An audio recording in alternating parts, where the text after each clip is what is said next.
السلام علیکم ورحمۃ اللہ وبرکاتہ۔ ناظرین، امید کرتا ہوں سب خیریت عافیت کے ساتھ ہوگی۔ آئیے انشاءاللہ عز و جل آج کی اس ویڈیو میں اردو کتاب سیرت مصطفیٰ صلی اللہ تعالی وسلم کا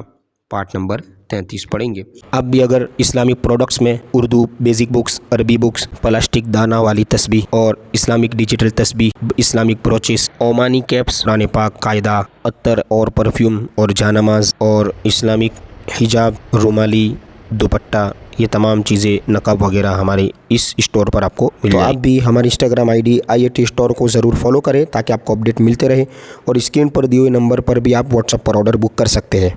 اور دعوت اسلام کے لیے 3 دور، یعنی اسلام کے جو دور تھے، اسلام کی 3 تھے، ٹھیک ہے،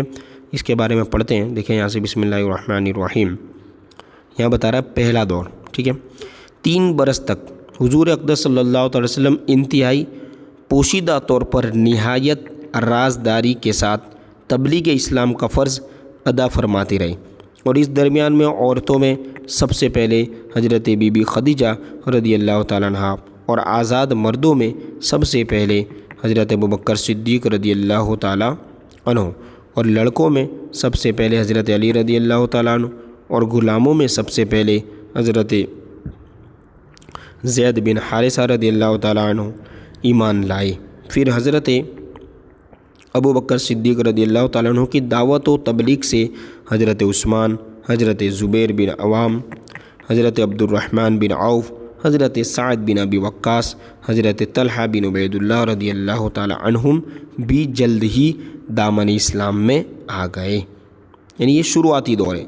پھر چند دنوں کے بعد حضرت ابو عبیدہ بن جراح رضی اللہ تعالیٰ عنہ، حضرت ابو سلمہ عبداللہ بن عبد الاسد، حضرت ارقم بن ابو ارقم، حضرت عثمان بن مظعون اور ان کے دونوں بھائی حضرت قدامہ اور حضرت عبداللہ رضی اللہ تعالیٰ عنہم بھی اسلام میں داخل ہو گئے۔ پھر کچھ مدت کے بعد حضرت ابو ذر غفاری و حضرت صہیب رومی، حضرت عبیدہ بن حارث بن عبد المطلب، سعید بن زید بن عمرو بن نفیل اور ان کی بیوی فاطمہ بنت خطاب، حضرت عمر کی بہن رضی اللہ تعالی عنہم نے بھی اسلام قبول کر لیا، اور حضور صلی اللہ علیہ وسلم کی چچی حضرت فضل، حضرت عباس بن عبد المطلب کی بیوی اور حضرت اسماء بنت ابو بکر رضی اللہ تعالیٰ عنہم بھی مسلمان ہو گئیں۔ ان کے علاوہ دوسرے بہت سے مردوں اور عورتوں نے بھی اسلام لانے کا شرف حاصل کیا، یعنی یہ شروعاتی دور میں پہلا دور، ٹھیک ہے۔ واضح رہے کہ سب سے پہلے اسلام لانے والے جو سابقین اولین کے لقب سے سرفراز ہیں، ان خوش نصیبوں کی فہرست پر نظر ڈالنے سے پتہ چلتا ہے کہ سب سے پہلے دامن اسلام میں آنے والے وہی لوگ ہیں جو فطرتاً نیک طبع، یعنی نیک طبیعت والے، اور پہلے ہی سے دین حق کی تلاش میں سرگرداں تھے، اور کفار مکہ کے شرک و بت پرستی اور مشرکان رسوم جاہلیت سے متنفر اور بیزار تھے، یعنی نفرت کر دیتے۔ چنانچہ نبی برحق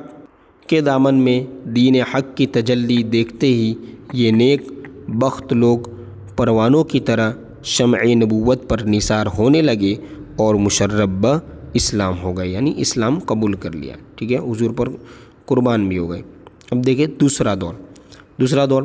3 برس کی اس خفیہ دعوت اسلام میں مسلمانوں کی ایک جماعت تیار ہو گئی۔ اس کے بعد اللہ تعالیٰ نے اپنے حبیب صلی اللہ علیہ وسلم پر سورہ شعراء کی آیت وَأَنذِرْ عَشِيرَتَكَ الْأَقْرَبِينَ، یہ آیت کریمہ نازل فرمائی، اور خداوند تعالیٰ کا حکم ہوا کہ محبوب آپ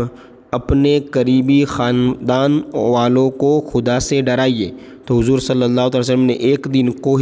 صفا کی چوٹی پر چڑھ کر، صفا مروہ پہاڑی ہے نا، تو وہاں چڑھ کر یا معشر قریش کہہ کر قبیلہ قریش کو پکارا۔